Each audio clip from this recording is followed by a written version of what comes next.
Ibihe byiza abakunzi ba Iwacu TV show, wakanda subscribe nawe utarakanda subscribe. Iki cyagiye ngo ubashe ko wakanda subscribe, ndagira ngo ubwenge ukanze subscribe niho ubasha kuba wabasha gukurikirana ibiganiro byacu cyangwa amakuru abasha kunyura kuri channel yacu ariyo Iwacu TV show. Ndagira ngo nkubwire ngo noneho murabizi bamenye ko ibintu byiza noneho mbazaniye ikintu cyiza cyane.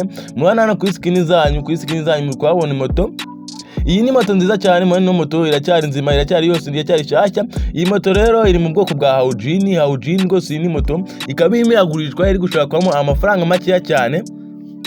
Iyi moto mubona hano kuri screen zanyu rero ndagira ngo ubwenge ngo irimo irashakamo amafaranga miliyoni imwe y'amanyarwanda, ntago ari miliyoni y'amadolari, ni y'amanyarwanda. Ndagira ngo nkubwire ngo rero wowe ubasha kuba washaka ino moto cyangwa ukawikeneye cyangwa ukaba ufite inshuti yawe wumva yarahuze uvuga ngo irashaka moto, duhamagara kuri zino nomero kuri screen yawe, ubundi waje kuba waza tukwihere moto nziza cyane kandi zirakomeye. Ndagira ngo nkubwire ngo dufite moto nyinshi cyane guhera ku mafaranga 600 kuzamura kugeza kuri miliyoni 2,500. Turaje kugwa moto izo waba ushaka zose zihari, Boxer, TVS, Saveri, Seke, Sasenkani, moto zose turazifite, na za Orex na za Haujin, zose moto zose turazifite. Rero wawe ukeneye moto cyangwa ukaba ufite inshuti yawe uyishaka, duhamagara kuri zino nomero arizo 0788 48 211 ubashe kuba waza tukwihere moto mubanguke.